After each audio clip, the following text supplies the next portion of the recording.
ইদানিং বাংলাদেশে স্ত্রীদের দিয়ে ব্লগ ভিডিও বানিয়ে ফেসবুকে ইউটিউবে প্রচার করে অনেকে এটার নাম দিছে কাপল ব্লগ। এটা দিন দিন বেড়েই চলেছে। এ বিষয়ে যদি কিছু বলতেন। ভাইরে, কত কিছু যে আরো শুনতে হবে।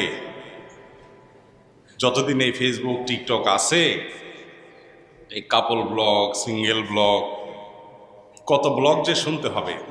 দেখুন, স্বামী স্ত্রীর শুধু না, এখন আর একান্ত ব্যক্তিগত বলতে কিছু নেই। কিছু হলেই সেটা ফেসবুক, কিছু হলেই সেটা ফেসবুক। এই জাতীয় ভিডিও যারা তৈরি করছেন তারা নিজের, প্রথমত এই সমস্ত ভিডিওগুলোতে মিউজিকের ব্যবহার হয়, যেটা হারাম। দ্বিতীয়ত, নিজের স্ত্রীর সৌন্দর্যকে সেখানে আপনি প্রকাশ করছেন, প্রচার করছেন, যেটা পর্দার বিধানের স্পষ্টত লঙ্ঘন। তৃতীয়ত, আপনার স্ত্রীর সৌন্দর্য অন্যরা প্রদর্শন করুক, অন্যরা দেখুক, অন্যদের কাছে প্রদর্শিত হোক, এটাকে আপনি অনুমোদন করছেন। এর কারণে আপনি দায়ুজ হচ্ছেন